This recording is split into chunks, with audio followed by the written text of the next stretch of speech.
ओम नमो भगवते वासुदेवाय। ओम नमो भगवते वासुदेवाय। ओम नमो भगवते वासुदेवाय। ओम अज्ञानतिमिरन्धस्य ज्ञानाञ्जनशलाकया चक्षुरुन्मीलितं येन तस्मै श्रीगुरवे नमः। नमः ओम विष्णुपादाय कृष्णपृष्ठाय भूतले श्रीमते भक्तिवेदांत स्वामी इति नामिने। नमस्ते सारस्वते देवे गौरवाणी प्रचारिणे निर्विशेष शून्यवादी पाश्चात्य देशतारिणे। वाञ्छाकल्पतरुभ्यश्च कृपा सिन्धुभ्य एव च पतितानां पावनेभ्यो वैष्णवेभ्यो नमो नमः। जय श्री कृष्ण चैतन्य प्रभु नित्यानंद श्री अद्वैत गदाधर श्रीवासादि गौर भक्तवृंद। हरे कृष्णा कृष्ण कृष्णा हरे हरे, हरे Ram Ram Ram Hare Hare. Hare Krishna. So Srila Prabhupada in one of his lectures he says, on the spiritual path one has to be very fortunate. He explains. Sorry, Prabhuji, can you increase your volume? Oh really? Sorry. See, whenever you instruct, something good happens. Right? So, Srila Prabhupada, in one of his lectures, Prabhupada says one has to be very fortunate on the spiritual path. And I thought when Prabhupada is going to speak, Prabhupada is going to talk about fortune in the mood of getting introduced to Krishna and getting the holy name. Prabhupada says no, fortune should be that you don't get cheated. I'm like, what? Prabhupada says so much cheating on the spiritual path also. In the name of Bhagavad Gita, people have given what not. Prabhupada says rather than giving the Gita Amrita, the Amrita in the form of Bhagavad Gita, people will mix something of their own and they offer in the name of Bhagavad Gita. How fortunate one has to be to even get the pure knowledge, the Prabhupada says.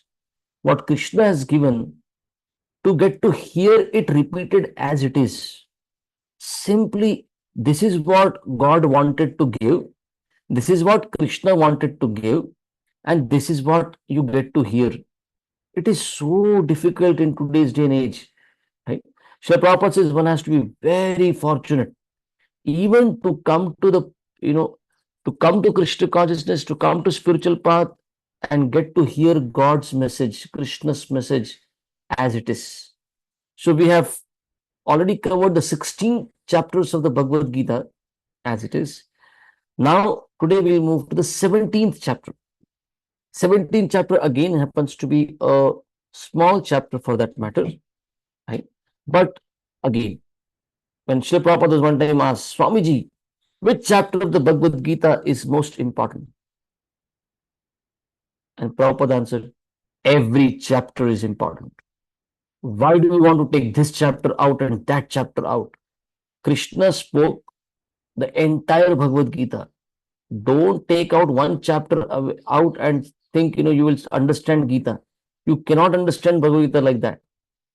So the 17th chapter of the Bhagavad Gita. So 16th chapter, our acronym was DOG, D-O-G. So D was divine or demoniac, O was opinions and outlooks of demons, and G was getting free from demoniac qualities. Right? So the 17th chapter of the Bhagavad Gita, the divisions of faith, conditioned. So our acronym is going to be FACE. F-A-C-E. So F stands for faith. The entire chapter is on faith, Shraddha, Vibhaga, Yoga. So A is no.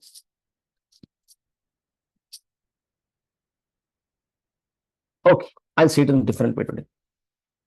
Chapter 17, text 1 to 7 is going to be conditioned faith types.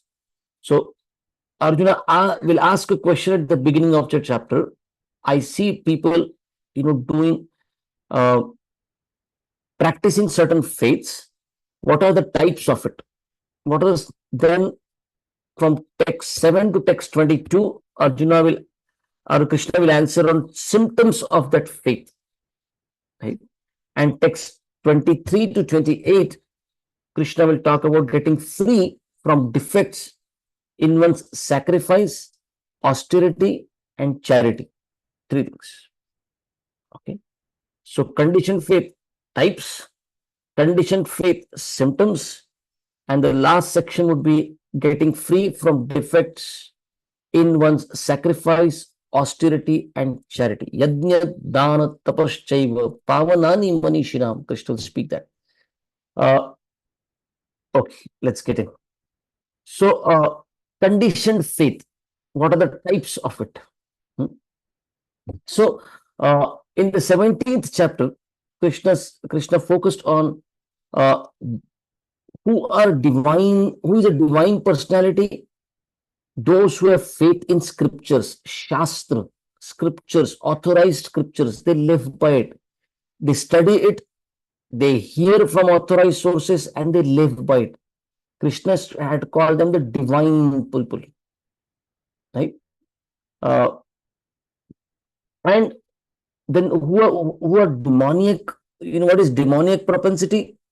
Those who have no faith in scriptures. Yaha shastra vidim utsrijya vartate kamakarataha. So that was the verse. So faith in scriptures and no faith in scriptures. That's what differentiates between divine and demoniac. Now, Arjuna begins this chapter by asking a question. He wants to know there are those who disregard Vedas but still are seen practicing something, with great faith. Their faith comes from where, Krishna? So you will find text 1, Arjuna inquires from Krishna, Ye Shastra Vidin Utsrijya, they have given up scriptural instruction, they don't hear scriptures. Yajante Shraddhayam Vitaha, but they will practice with some Shraddha. There is Shraddha because they are very strictly practicing. But do they have any scriptural basis for it? Do they have any scriptural foundation for it? No. So Arjuna's question is, Tesham Nishtha Tuka Krishna. How would you categorize their faith, Krishna? Sattvam Aho Rajastamaha. Please explain to me, how do you differentiate who is in that Sattva Guna Shraddha, Rajoguna Shraddha, and Tamaso Shraddha? So if one does not follow the Vedas, what will one follow? One will follow one's natural instincts, which will be either in goodness, passion, or ignorance, right? Like, those of you who may have heard of hoodoo worship in Africa, right? They're jumping around fire, and, or in India, sometimes you'll find for some Durga worship, some Devi worship, they will pierce their tongue, right?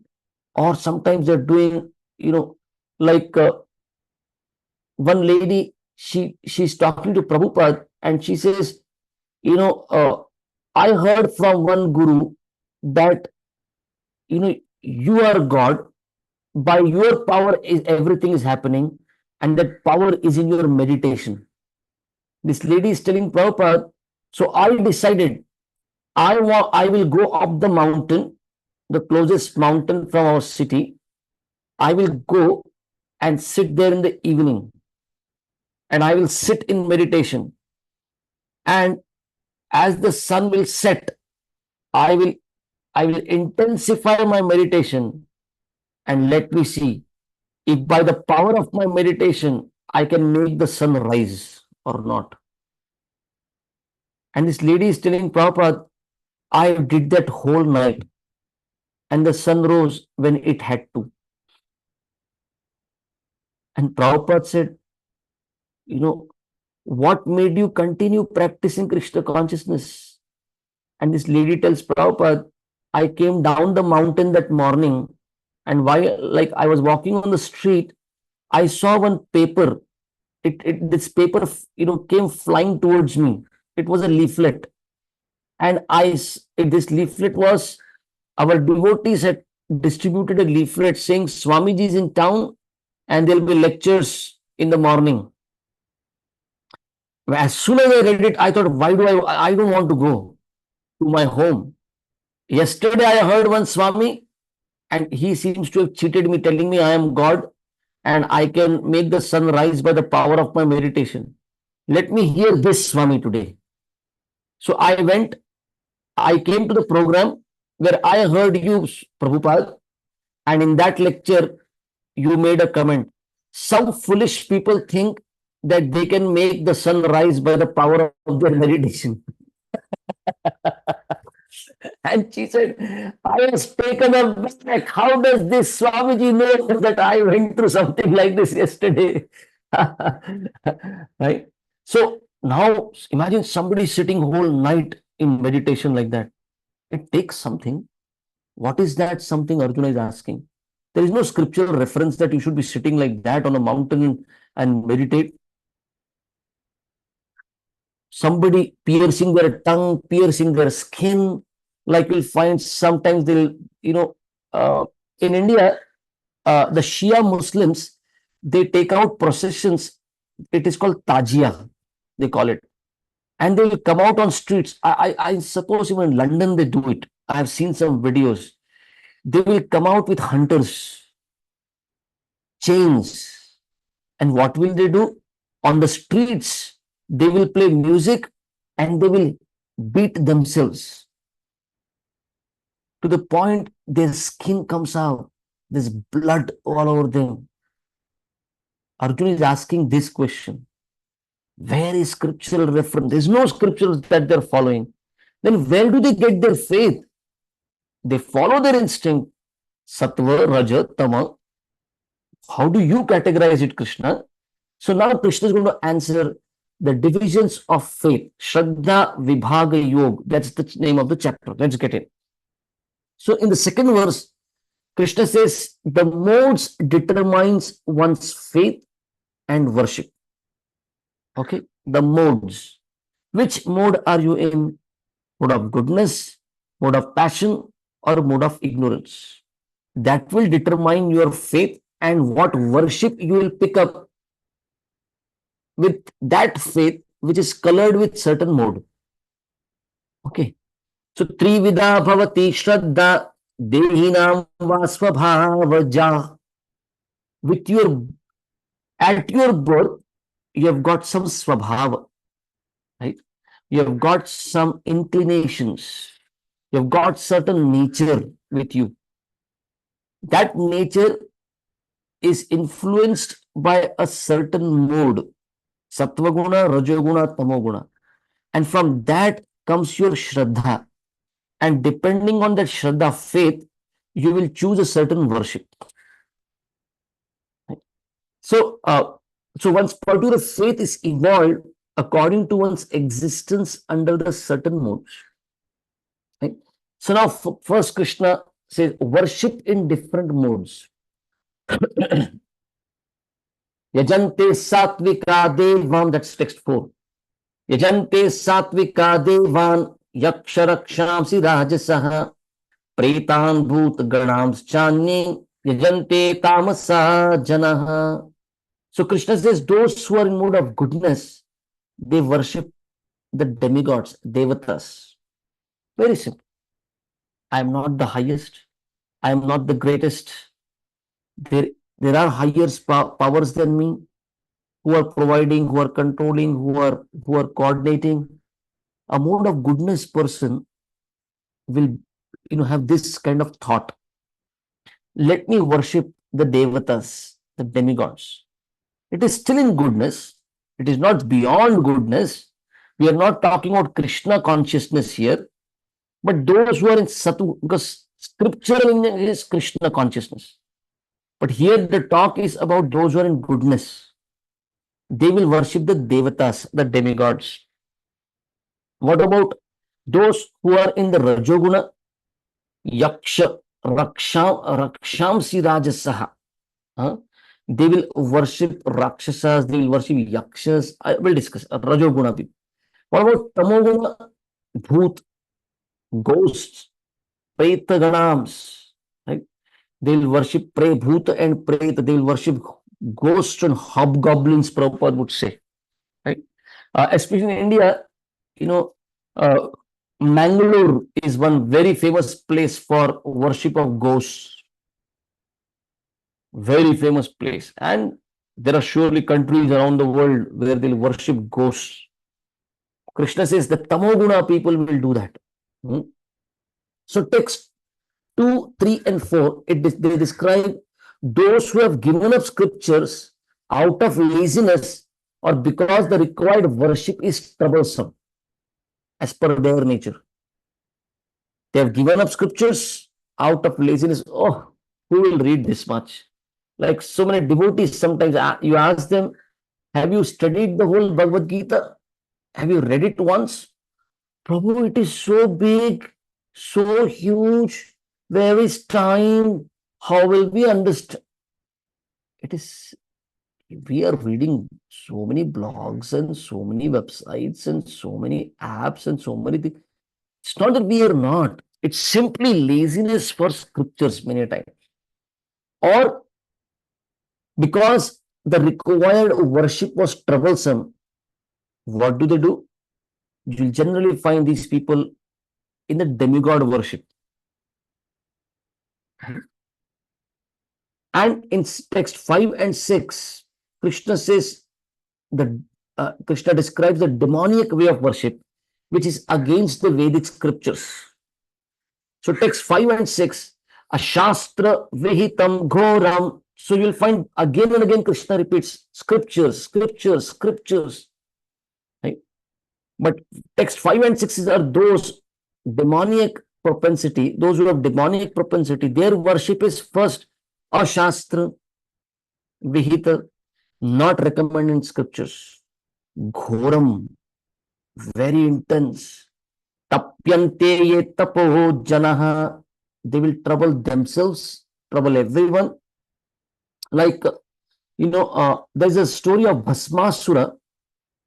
He worshipped Lord Shiva. How was his worship? He lit fire and then he was cutting off the flesh from his body. Right? Very ghoram, very intense. And putting that flesh into fire as an ahuti, as an oblation to Lord Shiva. A time came where he was going to chop off his neck. After all the flesh is taken, he was going to chop off his neck and offer it. And Lord Shiva appeared and said, my devotee, what do you want? Please tell me. I will better fulfill your desire and I'll give you the blessing to you. And this Bhasmasura has Lord Shiva in front of him, right? The topmost of all the demigods, the topmost of all the Vaishnavas. And what did Bhasmasura beg for? He said, whosoever's head I put my hand upon should turn into ashes.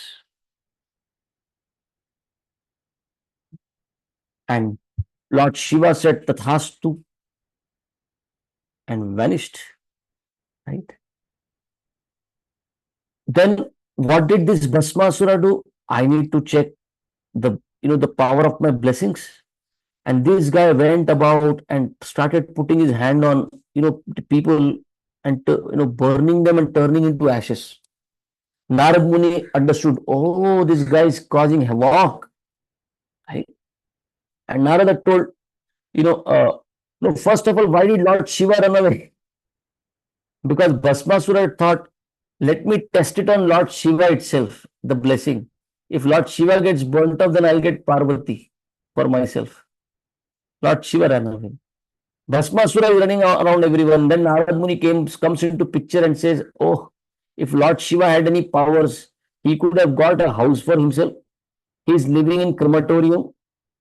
Right? He doesn't even have clothes for himself. What his blessing will work? And Narada convinced Bhasmasura, if you don't trust me, put your hand on your head and chant the mantra, see, nothing will happen. And Bhasmasura, by this time, he had lost faith in Lord Shiva also. He chanted the mantra and put hand on his head and Bhasma and was turned into ashes. But his worship, Bhasmasura's worship, ashastra, there is no scripture. Tapante ye tapojana, dambha, great pride, ahankar, false ego, samyukta, kama, with lust, rag, attachment, balanvitaha, karshayanta sharirastha, and their worship is painful for the body, also painful for the Lord within, the Paramatma. Why this soul is behaving like this? Asura Nishchayan, Krishna says. Okay, so that's demoniac austerity. Now text 7 and ahead, Krishna is going to talk about, for the food, the sacrifices, the austerity, and charity in 3 modes. Like, how do you know somebody's Shraddha? How do you qualify somebody's faith? Krishna says you can make out a person's mode of faith by seeing the activities. Which activities? 4 kinds: ahara, yajna, tapa, and dana. Eating, sacrifice, austerity, and charity. It means, see, the faith is colored by the 3 modes: goodness, passion, and ignorance. Agreed. How do you make out this faith? 4 kinds of activities of people. I'll repeat once again: eating, the sacrifice they make, the austerities they perform, and the kind of charity that they offer. Let's dive in. Text 7 to text 22 is the longest section, the symptoms of faith. Okay. Now Krishna in 8th, 9th, and 10th verse talks about food in modes. What you eat clearly signifies what mode you are in. Are you in goodness? Are you in passion? Or are you in ignorance? Ayu sattva balarogya sukha priti vivardhanaha rasya snigdha sthira hridya ahara ahara satvika priyaha katva amla lavanatya ushna tikshna ruksha vidahinaha ahara rajasa sheshta dukkha shokamaya prada yatayamam gata rasam puti paryushitam chayat uchishtam api chamedhyam bhojanam tamasa priyam.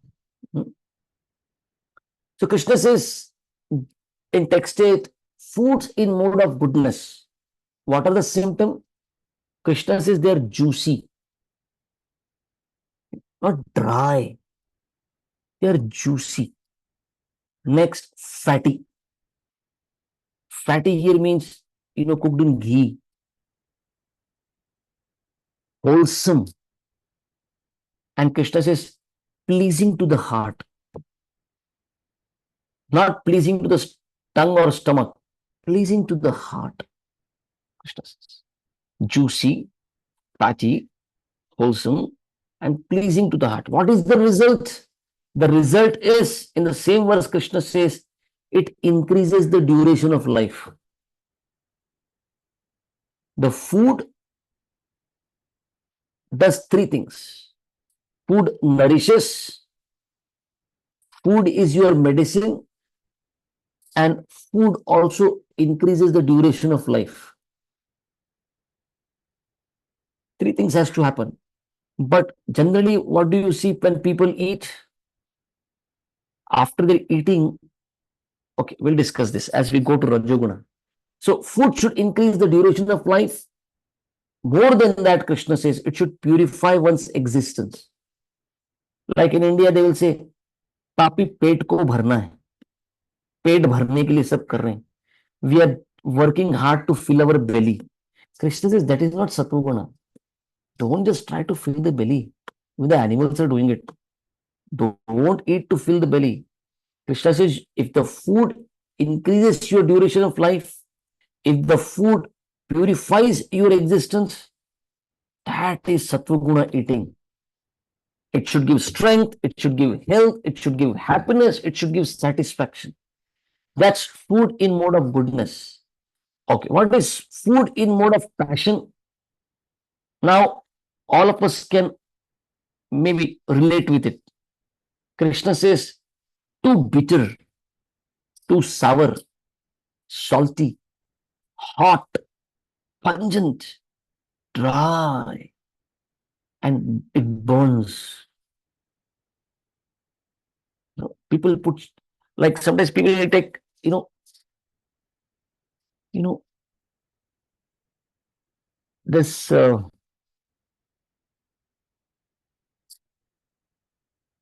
I was in a flight one time, and the person next to me ordered for food. And what was the food? The food was, you know, hey, please help me. What do you call pav in English? Butter. It's a bun. Okay. This was like elongated bun, and in between was paneer, right? So that was on the menu. But what the air hostess brought was, it was all covered in plastic. It was plastic, right? And this person was pulling it down and eating. And while this person was eating, I asked him, is the food warm? Because I thought he may be thinking that I'll also order. So I asked him, is the food that you're eating warm? He said, yes, it is warm. And I told this person, call the air hostess and ask her, did she heat this food that you're eating in the oven while the plastic was over it? And he actually did it, because he understood the matter is going in which direction. And she came rushing, thinking, I'm being asked for some help. And when he asked this question, she said, yes, and just went away. And then this guy was looking at me with this plastic on it. This was put in the oven, right? And heated. And then I'm pulling down the plastic and I'm eating it, and it's all dry. The food that he's eating was so dry, right? And then you'll find sometimes people ask, requesting extra mirchi maro. Indians, extra mirchi powder, extra chili you put, extra spices you put. And while they are eating, it burns here. They are, sweating. The tears come, and it is hot, and it is chilly.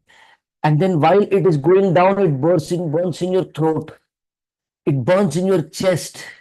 It burns in your belly. And night you cannot sleep.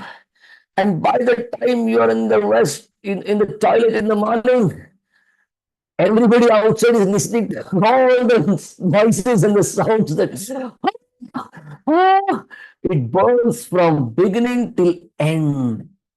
And still this person feels, what amazing food we had yesterday. Wow. Hey, Baba, it was in Rajoguna. When you're in Rajoguna, one may like some things like this. Too bitter, too salty, hot, pungent, dry, burning. What is the result of such a food? Krishna says distress. What does distress means? Pain felt while eating such foods. Then Krishna says such food gives misery, depression one feels after such eating. And then Krishna says such food gives disease. The results which will come in future: distress, misery, and disease. The mode of goodness, mode of passion, food. Okay. Now, mode of ignorance, food. So, what kind of food you like will tell which mode you are in. And that mode will determine what kind of Shraddha, faith you will have. Mode of ignorance, text 10 of the 17th chapter, Krishna says food prepared more than 3 hours before being eaten. Yata yamam, one yama, according to Sanskrit, is 3 hours. anything cooked before 3 hours. Now, Krishna is not talking about anything baked, anything roasted, right? It is called cooked. That means fire. There should be fire below the pot. That is called cooking. Not electric oven, not microwave oven, not roasting. At I would say at a level, roasting also can be included. Right? Krishna is talking about even food cooked 3 hours before. Don't eat. Krishna says it has become come into mode of ignorance is coming now. Don't eat. But imagine, since the time they have made this, invented this refrigerator, how people keep food in the refrigerator and eat for days and days and days and days, right? In among the software engineers, there's a joke that goes on. We do programming at office and the same continues at home. What does it mean? On Sunday, the husband and wife, they will cook, and in the refrigerator there will be trays, right? Just like when they write the software program, they will write variables x1, y1. So similarly, variables on the trays, they will have stickers put. Monday, breakfast. Tuesday, dinner. Right? So you take out specific trays, heat it in the oven, and then you eat it. But it was cooked, 5 days before. Nothing. That's food in mode of ignorance. Right?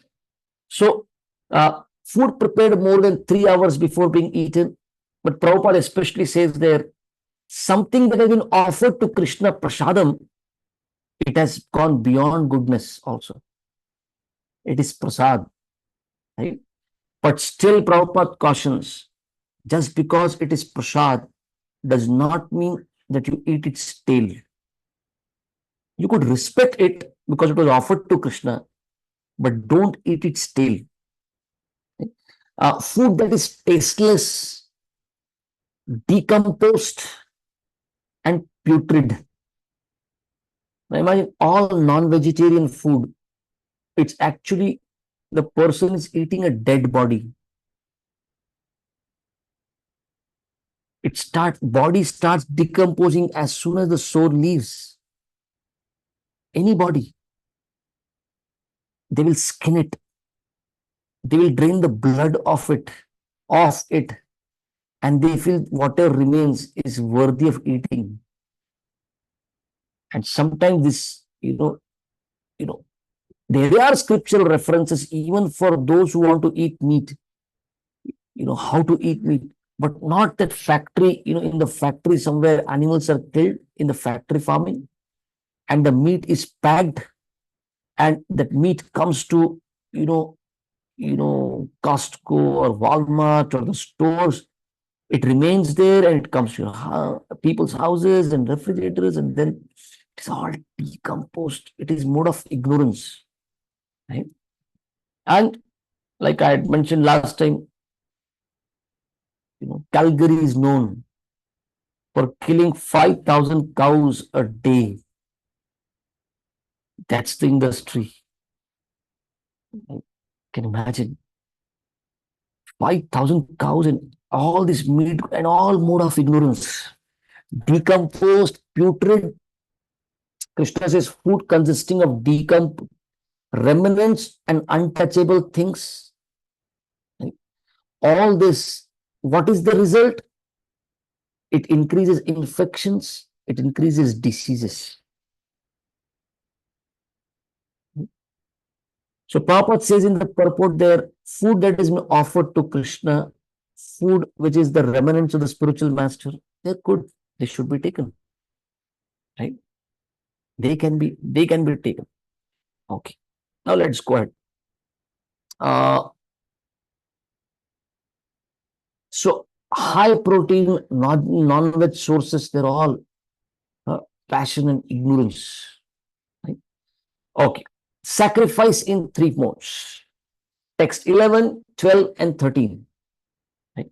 So Krishna has taken food because food is from where you can quickly understand what mode you are in: goodness, passion, and ignorance.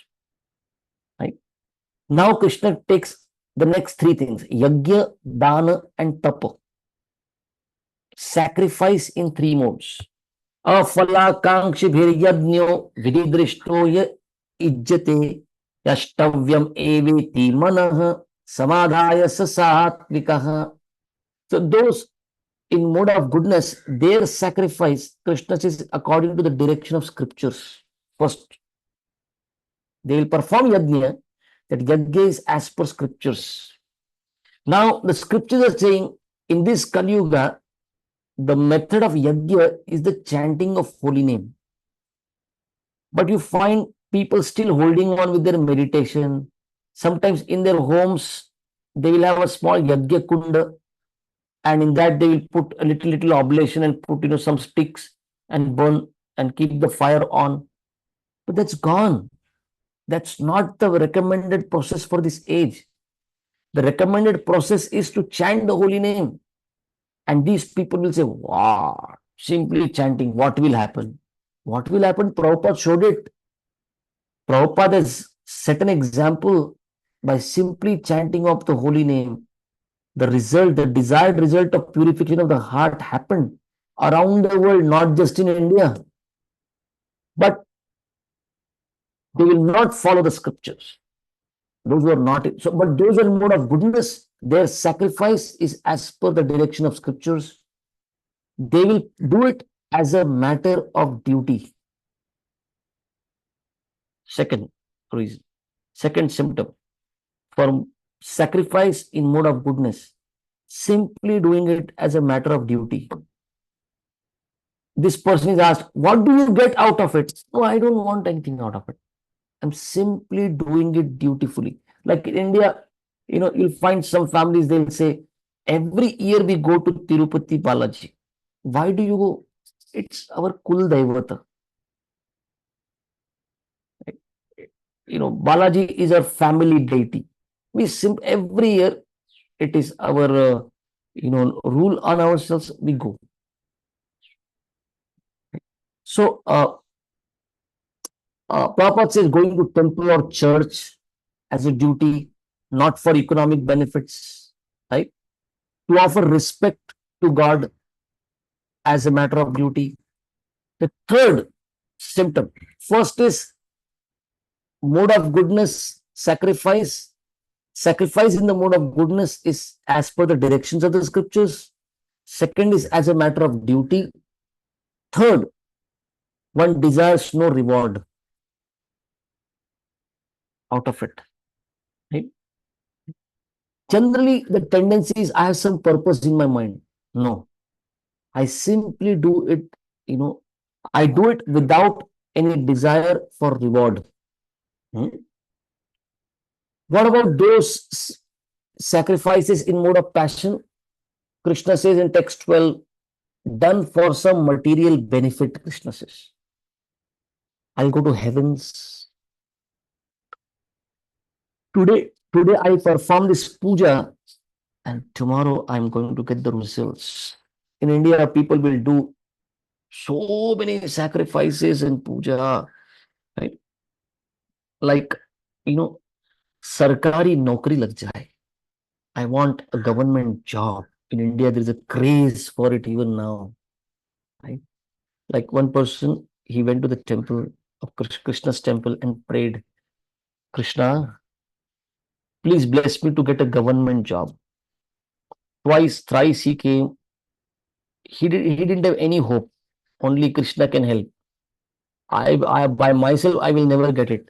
But somehow, after some time, this guy got the government job. And he came to the temple to thank Krishna. Thank you, Krishna, for giving me the government job. I'm so thankful to you. And Krishna spoke out that day. Beta, you would not get it by yourself. I blessed you. That's why you got the government job. At least as a matter of gratitude, you could have bought one banana, one apple, one coconut to offer. And this person told Krishna, Krishna, I have read your Bhagavad Gita. In Bhagavad Gita, you say, अपना कर्म करो, फल की इच्छा मत करो. One should perform one's actions and not desire results or fruits. Right? So, mode of passion, right? There is strong desire for some material benefit. I want to go to heavens, right? Like you'll find, whenever these militants are caught, some Lashkar-e-Taiba and ISIS and this, and especially in Kashmir, they will get, whenever they're caught and they're asked, why were you doing this? Islam, my faith. Okay, but you're killing. What will you get out of it? I will go to Jannat. Really? You want to go to Jannat? And what will you get there? I get 72 hoors to enjoy, 72 virgins to enjoy. You see? All that, efforts that they put in the name of religion, behind that, there is there is some material benefit they are looking for it. Or Krishna says the second thing, for the sake of pride, Krishna says. They want to be known. See, I have given this much charity. I do this much yajna. I do this much puja. I do this act. They want to get, known. Their name to be taken, or for the sake of pride. Now, text 13, Krishna talks about sacrifice in the mode of ignorance. Very easy to, assume the first symptom is no scriptural directions. They won't refer scriptures. Like in India, we'll find Ganpati with a cricket bat, Ganpati with a guitar. Where is it given anywhere that you should put Ganpati on the streets like this? Right? Now, in India, these guys who will keep Ganpati like that for 10 days. Bal Gangadhar Tilak wanted Maharashtrians to come out and fight for the cause of the country, right, for the freedom. And he thought, how do you get these Maharashtrians out? He said they love Ganpati. So let us put Ganpati for 10 days on the street, and there I will get to give my lectures that I can, inspire people for freedom struggle. There is no reference. 10 days Ganpati has to be kept on the street like this. But how does it degenerate? Right? These boys, rowdy boys, street boys, they'll collect some by force. They will make people give them, money. They'll collect money like that, put Ganpati on the street. They don't understand English also sometimes. How do you know? They will put Ganpati on a huge truck, and they will the DJ speakers are bigger than Ganpati. And these boys want to dance in front of the truck. And you know what is the music that they will play? They'll play an English song which they'll play in the club where boys and girls go to dance. Heavy rock metal. Who let the dog out? Who let the dog out? Is that the first aarti for Ganpati? Who let the dog out? You don't understand anything out of it. No scriptural reference to what they do. In Mumbai, one time they made a Ganpati out of 4 lakh coconuts. And second day, third day, and the municipal corporation understood these 4 lakh coconuts are going into the ocean. It's going to cause huge pollution, and all these coconuts will come on the beach next day morning. They told, the organizers, sorry, you made the Ganesha out of coconuts, but we are not we are not giving permission to put the Ganesha into the water. So they were all scratching their head because first of all, no scriptural reference to make Ganesha like this. Now they cannot put it in water. They were scratching their head. So for the solution, what to do on the 10th day, what to do on the 10th day. And they got an idea. And what was the solution they found? On the 10th day, they announced people, come and snatch away as many coconuts as you want from here. and make chutney out of it. They actually did it. 10 days of worship of Ganesha, and they snatched coconuts from whatever Ganesha, and right away somebody broke and ate. Some took home and made chutney out of it. There is no scriptural reference to it. You'll find Durga worship happening there, sometimes in Ganesha here. You know, I don't know, anybody here, South Indian movies, there's one hero who defies laws of physics, right? He can jump not just down the building, up the building also, right? And they will do abhishek with milk. Where is scriptural reference for it? And they are very serious about this worship of their hero, right? So Krishna says, mode of ignorance, sacrifice means no scriptural reference, no scriptural direction, right? Second, Krishna says, without distribution of prasadam. That means if we do any programs, Bhagavad Gita programs, Bhagavatam programs, we call some devotee, we do some discussion, some prasadam should get distributed at the end. Otherwise, that activity is in mode of ignorance. If people congregate, they do some yajna, even discussing Bhagavatam, Bhagavad Gita is a yajna. That's why sometimes people, when they come to ISKCON for the first time, they ask, prasadam, after the program, you want us to wait for prasadam? Yeah, we will wait. And they'll spread their hand in front. Yeah, please give some prasad. And they feel some sugar, some sugar will be given, some, jaggery will be. We will, no, wait. Come on, sit here. For what? And we'll put a whole big plate and a huge feast on it. And their question is, ये सब प्रसाद है? For them, it is like, ये सब प्रसाद? Yeah, this is prasad. Everything belongs to God. Everything should be offered to God. And everything should be accepted as prasad of God. Prasad of Krishna. Right? So Krishna says, any sacrifice which does not end with prasadam distribution is in mode of ignorance.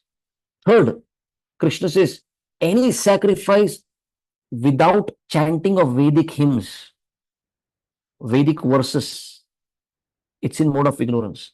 Fourth symptom, if it ends without remuneration for the priests, those priests who are involved, they should be given dana dakshina. Krishna, otherwise it was in mode of ignorance. Right? Fifth symptom, Krishna says, sacrifice in mode of ignorance without faith, without any shraddha. Like one time, one couple would come for my program, young couple, they would come for my program. They came to meet me at the temple and they told me, Prabhuji, beware. I said, what happened? And they told me, especially the lady told me, Prabhuji, my mother-in-law is here. So I said, Mai kyun daru? What have I done, Baba? Why are you asking me to be scared of? She said, Prabhuji, my mother-in-law is here and she is very angry. I said, for what? Angry on me? She said, yes. She feels that you have spoiled us. You are giving Bhagavad Gita classes and we have begun chanting Hare Krishna, and she feels that we have traditionally been a family of Durga worshippers and you have made us chant Hare Krishna. I said, Anadu, let her come. I will meet. And by evening, three of them came, this couple and the mother. And the mother, when she saw me, she began her tirade. What have you done? You have spoiled my son and daughter-in-law. We had taught them worship of Durga and you are teaching them worshipping Krishna. Why have you done this? And I heard her out. And then I asked her, can I ask you a simple question? She said, go ahead. Because she was angry. And I asked her, please tell me, is Durga alive or dead? And then there was a silence. She was looking at her son and the daughter-in-law, and then at me, and again thinking, Durga is alive or dead? And I told her, I can give you the news, she's alive. She said, I knew it. I knew it. She's alive. I knew she's alive. I said, then I have a second question for you.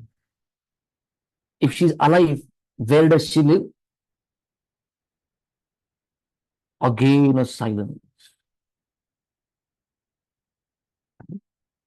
This is what Krishna is saying, mode of ignorance, worship or sacrifice with no faith. The one whom you are worshipping is alive or dead. You don't have faith also. Where is that personality living whom you are worshipping? No faith. People simply do it for the sake of it. Without faith, it is in mode of ignorance. Do you have faith that the devatas have blessed and that's why you received a blessing and benediction? No faith. Simply no faith. Right? Ignoring scriptures, ceremonial show of religiosity, simply mode of ignorance, sacrifice. Let's go to three types of austerity now. Text 14, 15, and 16. Okay, austerity, tapasya, tapaha. The mode of goodness, tapaha, austerity, Krishna says, is in worship of, right? Supreme Lord, the Brahmanas, the spiritual master, and the superiors like mother and father. That is mode of goodness, tapaha, austerity. Tapasya is purifying. And Krishna, tapa, gold is purified through fire, tapa. So performing tapasya is very good, right? Those of you who are married, right? Gaurav Prabhu is not yet, right? But looking towards it, right? So you remember after your marriage ceremony when you thought, over with it, over, whole day it was like, they made me sit on a horse as if I'm a donkey,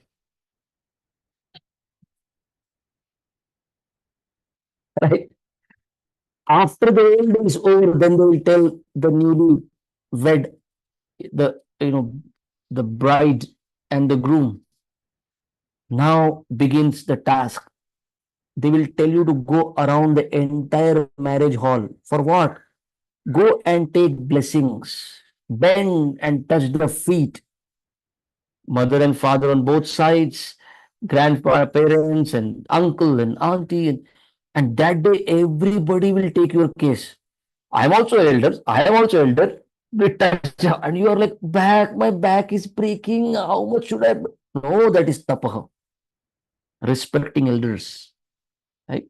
I remember in the home that I grew in, we are like five brothers and sisters, and I'm the youngest. And every morning, how would it begin? Wake up, take bath, first go to the temple, at the small temple that we had at home. Go and offer obeisances there, namaskar there. Then all kids, all of us will go to the grandmother and touch her feet. Then to the father, then to the mother, and then everyone to the eldest brother, and then to the eldest sister. And after everybody has got, I would be standing, mere liye kaun? Who is going to offer namaskar to me? Who is going to touch my feet? Right? But that's how I grew up. Right? So, worship of Supreme Lord, Brahmana, spiritual master, superiors like father and mother.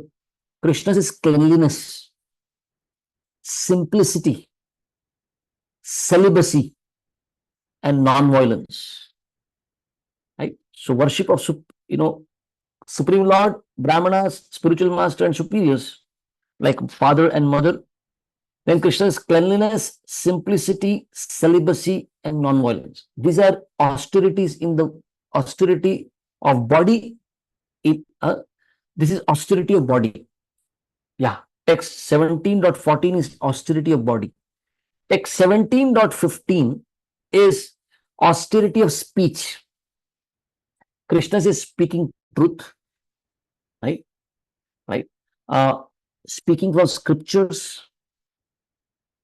When speech is pleasing, beneficial, not agitating to others, regularly reciting Vedic literatures, that's austerity of speech. I'll repeat once again. Speaking truth, pleasing, beneficial, not agitating to others, and regularly reciting the Vedic literatures. This is austerity of speech. Text 16, Krishna talks about austerity of mind. The, Krishna says austerity of mind is gravity of thought, satisfaction, simplicity, self-control, and purification of one's existence. That is austerity of mind. Then, actually, first austerity of body, speech, and mind that Krishna discusses in text 14, 15, and 16. Now, text 17 to 19, Krishna discusses austerity in goodness, austerity in ignorance, and austerity in passion. Okay. So, first three verses were austerity for body, mind, and speech. Body, speech, and mind in that order. Now, austerities of body, mind, and speech within modes. So, austerity in goodness in text 17, Krishna says, done with transcendental faith, not expecting material benefits, and only for the pleasure of Supreme. That is austerity in goodness. Text 18, Krishna says, austerity in passion is performed out of pride for the sake of gaining respect, honor, worship, and something that is not stable. That is austerity. It will not remain for long. One will not be able to perform. That is, austerity in passion. Then Krishna talks about austerity in ignorance in text 19. Krishna is performed out of foolishness, self-torture, or to destroy or injure others. Now, text 20 to text 22, Krishna talks about charity in three modes. Right? Why does one perform charity? One performs charity because one knows that the money earned is tainted with sin. Right? They'll go to temple and do dana, offer charity or give charity to poor. Right? Let me engage the money that I've earned, in a way and manner that some punya will come out of it. Otherwise, anything you do in this world, action means sin. Somebody or other has to get hurt. You are living means death for another. You have got a job means somebody has lost a job. There are so many prospective candidates.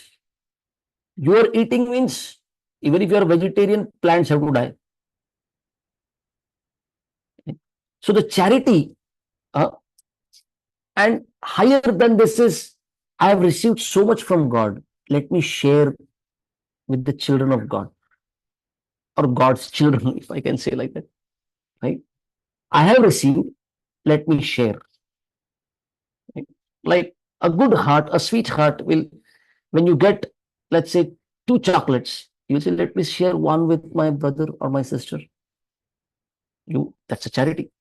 So I have received much, let me share. So charity in goodness, Krishna says, Datavyam iti yad danam. When you give charity, danam, diyate anupakarini. Where one is very careful, see, time, kala. Are you checking for time? Right time you give, right place you give, and right person you give. Right? That is charity in mode of goodness. Charity in mode of passion, very clear. I will give charity what will I get in return? Phalam uddishya punaha. And given in frustration, given out of frustration, Rajasam. I didn't want to give, but I had to give. Charity in ignorance, where you don't see place, where you don't see time. Who am I giving to right people, right? Or sometimes giving for wrong causes without knowledge, right? That is, charity in ignorance. Hmm. So, what do we realize from all this discussion? We realize that one has to follow scriptures. Otherwise, the modes will rule over me, right? So, one has to gradually elevate from non-scriptural faith to scriptural faith. You will have to perform austerity, sacrifice, and charity because these three things purify the soul. Yajna, dana, tapaschaiva, pavanani manishinam. Even the most pure get further purified by yajna, dana, and tapa. One should continue these three things consciously throughout life. But Krishna is saying, you will perform it with certain faith. Elevate your faith and bring it to scriptural faith. Do these activities with the scriptural faith as the foundation. If you perform some yajna, go and refer scriptures properly. What are scriptures saying? Dana and tapa, like that, right? So all three modes and their combinations, it brings defects in every activity, right? And now, from text 22 to remainder of the chapter, Krishna will explain how to remove those defects. We are living in the world of three modes. These three modes infiltrate all our activities and pollute it. In the second chapter only, Krishna told Arjuna, Nistray Gunyo Bhava Arjuna, go beyond these three modes. Ignorance is dirty. Passion is bad. Goodness, good, but within this world. You have to go beyond goodness also. Right? So, because these modes infiltrate and pollute everything, Krishna says one has to go beyond this mode. So, okay, I want to. How do you purify the defects? Krishna says one can purify the defects by chanting Om Tat Sat. Right? Those of you who have been into a traditional gathering of Bhagavad Gita recitation, at the end of entire recitation, they'll say Om Tat Sat. After somebody has given charity, they will chant Om Tat Sat. It's a scriptural injunction. Adye madhye cha ante cha harihi sarvatra giyate. Remember God, Krishna at the beginning, at the middle, and at the end of your activity. Then it gets purified. Krishna saying Om Tat Sat. And that activity itself will become transcendental. Right? So from non-scriptural faith, gradually elevate to scriptural faith. Krishna says,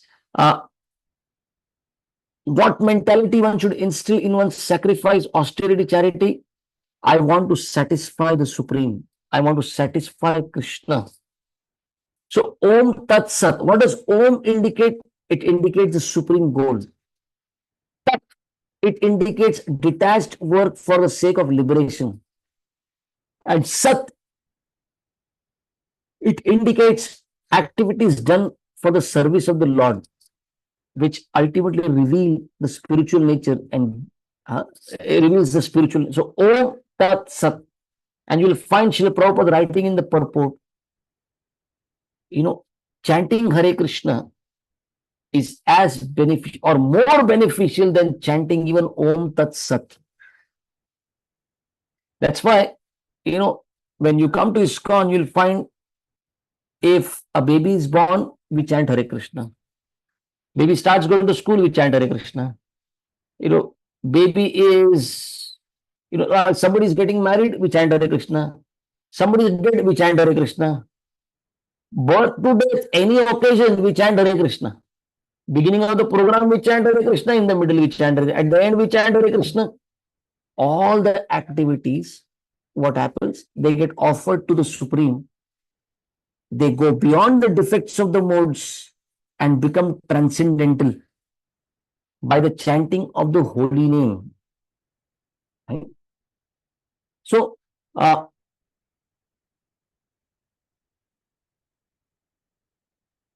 Krishna says in text 23, Om Tat Sat. These three words indicate the supreme absolute truth, Vishnu, and are chanted by Brahmanas during sacrifices for the satisfaction of the supreme. So, whenever they perform sacrifice, Om, they will chant like that. Indra Swaha, Om Agnaye Swaha, Om, Om, Om, Om. Whether you do sacrifice, whether you perform charity, or whether you undergo austerity, they will chant Om at the beginning. Tat, right? Tat is uttered by those who want to attain liberation through the same activities. Sat, it indicates the absolute truth, the knower, or okay, it indicates the absolute truth. So any work dedicated to Krishna, it is permanent, it is Sat. So Om Tat Sat. Right? So what should we do? Srila Prabhupada says at the end of the chapter, one needs to rise from ignorance to passion to and come to goodness at least. And coming into the mode of goodness, one worships Krishna. What is the motivation when we chant Hare Krishna? What is our motivation? I'm sorry, what is motivation? I want to purify my heart. Why are you doing it? I have a sense of duty because Krishna is instructed in the Gita that my devotees chant my name, so I chant. Why are you chanting? I want to please Krishna because Krishna becomes pleased if his devotees chant his holy name. Right? So one needs to instill this mentality in one's sacrifice, austerity, and charity that by chanting Om Tat Sat. Thank you very much. So today we discussed in the chapter 17, conditioned faith. What are the types of it? Conditioned faith. What are the symptoms of it? And how do you get free from the defects in one's sacrifice, austerity, and charity? Thank you very much. Srila Prabhupada ki jai. Hare Krishna. Thank you. Any questions, comments?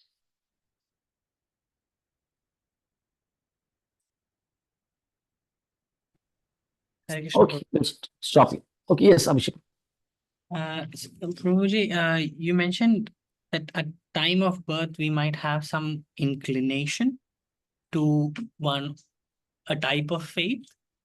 So, how do we know what kind of inclination we do get? So depending on what we have practiced last life, we will get birth in a certain family. Even when somebody, I know one friend of mine, he born in a Hindu family, but very much attracted to Sikhism. Sikh religion. Very much attracted to it. That faith is there. Right? And then you'll find a certain sacrifice, certain austerity, and certain kind of charity, one will be involved in. That's how you can see what faith one is in. Goodness, passion, or ignorance. But if one comes to a Sadguru, if one comes to one genuine Vaishnava Guru, and in following under instruction, that means one is rising beyond goodness also. Okay. Okay. Thank you. Thank you very much. Hare Krishna. So our last chapter is remaining, which if Gaurav decides to bless us once again next week, then we will complete the 18th chapter of the Bhagavad Gita, and we would have performed this yajna. This is also one yajna. It's also sacrifice. And because we are doing it under the guidance of Srila Prabhupada, right? What Srila Prabhupada has given as an acharya, our sacrifice is beyond the mode of goodness also. Thank you. And before I forget, under the blessings of Gaurav Prabhu.